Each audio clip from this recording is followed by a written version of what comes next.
Hi everyone, welcome back to Jack's Garage. For my demonstration speech this week, I would like to talk to you guys about how to change your oil. Um, Many of you may or may not know how to change your oil, but it's something good that everyone I think should know because most of us drive or at some point are operating something that uses oil for a lubricant and it should be changed. So, there's many different vehicles and things that you can change oil in. Today's example, I have a Chevy Impala. And what you'll need to find under hood initially is going to be your oil cap and your dipstick. Additionally, on this vehicle, you can find your oil filter from above looking down into the engine compartment. On some vehicles, you'll find that from underneath. Once you locate those things, you're next going to have to get underneath the car. And under the front of the car here is the engine, and under the engine you will find the oil pan. And on the bottom or sometimes a corner of the oil pan, you're going to find an oil drain plug. Most cases on a GM vehicle, it's going to be a 13 millimeter or a 15 millimeter. You could use a socket, you could use a wrench to get on there, whatever works out for you. You have these things located, half the work's already done. So, finally, tools you're going to need to complete an oil change. Got everything kind of laid out here. There's an oil filter wrench, a ratchet, and a couple of sockets. And then I've got a marker, an oil change sticker. We'll touch on that a little more later. A roll of paper towel or shop towel, because it's a little bit of a messy job. You're going to need the oil, the correct kind of oil. That can be found on the oil cap that we pictured earlier in this presentation here. And then the oil filter. The oil filter, you can find out which one you need. Any local part shop can help you with that. If you put your vehicle in on your Amazon account, it will help guide you to the right oil filter to make sure you have the right application for your vehicle. And then you're going to need a drain pan. You got to catch the oil coming out of there somehow. And it comes out in a good sized stream. It's a fair volume. Despite what engine it is, there's, if it's a car's engine, you're talking a gallon plus usually. And then something I didn't picture here is a funnel. This serves great purpose for pouring it in without making a huge mess.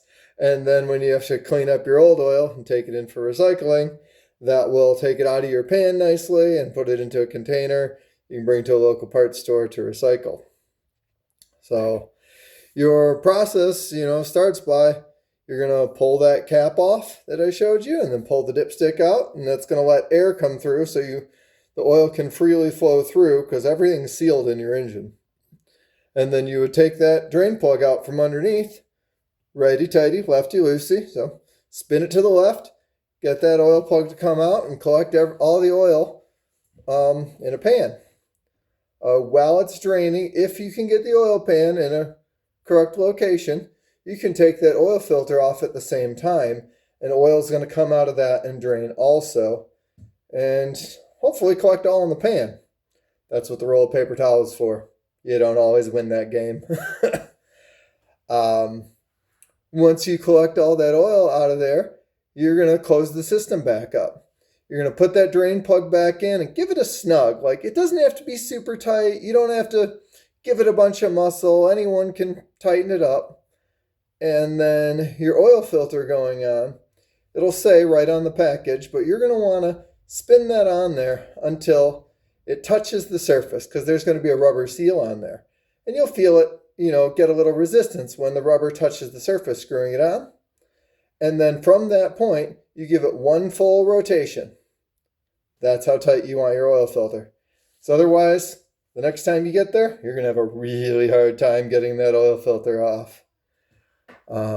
With your drain plug reinstalled and your filter on, you can take your funnel through that fill cap on the top that we showed you and fill your engine with the appropriate amount of oil. If you don't know what that is, a Google search can tell you. This Impala, for instance, it will take 6 quarts of oil. I know that from experience. It's my mom's car. I've done it a few times. But all that information is readily available online. You know what engine it is in your car. You can figure that out. So once you get it filled with the proper amount of oil, you're going to want to start the car, let it run for a good 30 seconds or something, and shut it back off. The dipstick that was shown earlier in this presentation will have hash marks on it. You can actually pull that out, and you want your oil to be between those hash marks to make sure you have enough oil in your engine to keep it properly lubricated and safe from damaging itself.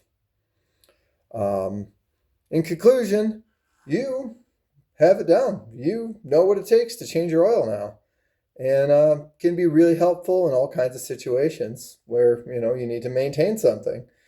Because the same concept's going to apply to cars, tractors, anything with an engine, pretty much.